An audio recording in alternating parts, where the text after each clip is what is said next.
This is your sister Rose A once again, and I welcome you to my YouTube channel. I hope this one finds you well. This is the channel where we speak everything spiritually, normal life, general life. We speak it here. And today, my people, I'm still on the case with my diaspora people. Why am I on this case? Because many of us,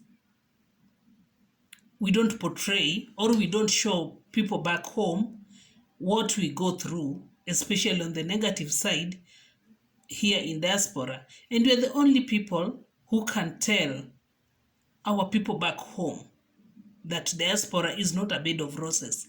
But you find that in many cases, we cover up. When someone wants to make a video, when someone wants to go live, when someone goes back home, they want to show that rosy lifestyle, kind of. And the people back home, they just know diaspora is just a bed of roses. You go there, you just swim in dollars, you swim in pounds, you swim in what? In reals, you swim, which is not true. And I think this is the reason why when people back home see our videos, they don't expect us, people in diaspora, to lack money or to say I don't have money, because of the kind of lifestyle we show them. Most of them, especially our parents, they have never been to this extent. We have come this extent, and we are the people who are showing them the other part of life, which is not real. And I think this is the where they get the wrong conception of people back here. And that is why when you call them, they will always be like, send, because they see what kind of a picture we portray out there. My people back home, this is a lie, let me tell you. This is a lie. Sometimes we sleep without food. Some of us, we don't even have money for rent, because here life is very expensive. Some of us out here, we don't have jobs. We are struggling. It's true. We are struggling out here sometimes. And some of us, we are into drugs. It is true. Some of us are sick. We can't even afford that special medication because we don't have money. There are public hospitals, yes. If you have your papers, you can access them easily. But it's reached that point you need to access a specialist. Sometimes you don't have that money. What do you do? And all these are things that we hide from you people. We hide from the media. We hide from our people. When we go back home, tunajiva vizuri, we start, nimetoka abroad. Fine, I don't deny that. It's life. At the end of the day, it's life. Another thing,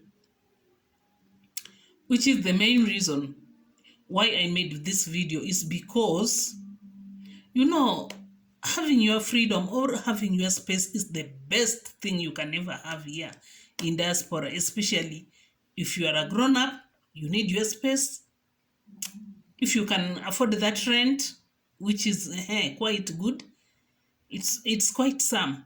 If you can afford that rent, fine, no problem.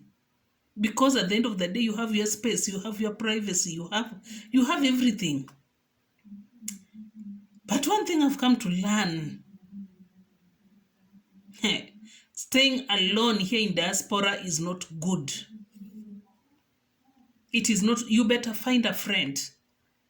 You better find someone whom you trust, you can live, or you live together in your apartment, or you live together in the house, which is very, very important.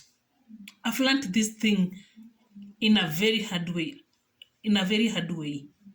Why? Especially when you are sick. It hits differently. As I told you, here in diaspora, people don't care. But like you see us at your neighbor, nyumba kumi. There is this thing back home, they call it nyumba kumi. You should know your neighbor, Here there is no such kind of a thing. You drive, you get into your house, you close your gates, and even your neighbor doesn't care whether you have eaten, whether you are sick, whether they don't care. Let me give you a short story. There was a time I was sick, I think 3 months ago or some, and I was alone. I was alone, totally alone here in the house. And it reached a point, I came from the hospital and I was like, as usual, my system shuts down sometimes and it's come back and it's okay. Then it comes at night. I don't know why we get too sick at night. It comes at night and I find myself in a position whereby I can't turn. I can't get to my phone. Yes, we have numbers that you can call for emergency, but now you are too sick. You can't even turn to grab that phone. You can't turn. You find yourself you are just down. You are just gone, and you can't do anything. That is when you start knowing how important having someone in the house is. That is when I realized, no. I can't continue with this life like this. I can't continue. Because I have the number, I have the people whom I can call for them to assist me very quickly, or I have the number to call. But this is the point whereby I can't even turn on the bed. I can't even stretch my hand like this and grab that phone. I'm just down. I can't. I mean, I learned it a very, very hard way, and I said one day I must tell my people here in diaspora, okay, you will be very happy to stay in your own space, but wait until you are sick. Imagine here, even if you are sick, your neighbor will not come and knock the door for you to know how you are. Even your neighbor doesn't know you. He or she doesn't know you.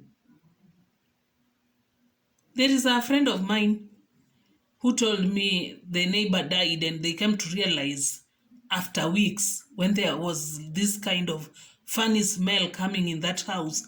That is when they told the police, and the police came and broke the house and find this person has died some weeks ago. Simply because no one cares, no one want to know how you live, no one want to know where you have come from. People are just too busy.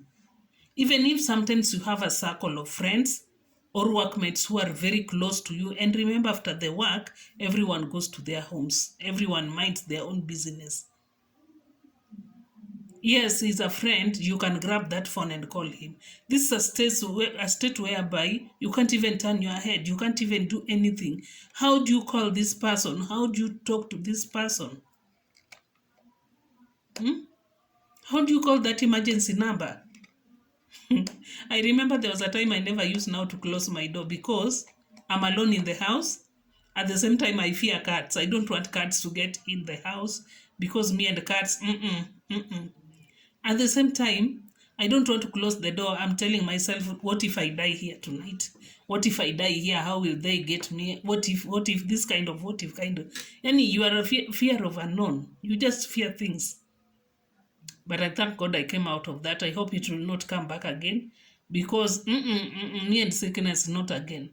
So, my dear, if you're in diaspora, you don't have your family there, please just try, get a friend whom you can live together in the house in case of emergency. Imagine if you have a friend, you are sick, you will tell a friend, please give me water, give me even uji, give me at least something to eat.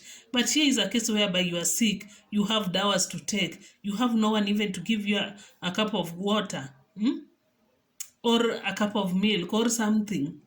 You are alone in the house. Please, diasporians, let's avoid this. Even if we find it that it gives us that much privacy that we need, but it's a very, very dangerous state to live in. It's a very, very dangerous position to be in, especially. You never know what can happen. But if you have someone in the house, maybe he has his own or her own bedroom, it is so easy for that person to access, so and so is sick, let me go and check on him or her, let me go and make for him porridge. Maybe he comes and find that the sickness has gone to a certain level. He or she can take another step. But if you're alone in the house, it is very risky, very dangerous. and it's not a good position. So, my dear, this is what I wanted to share with you. And until next time, this is your sister Rose A. See ya.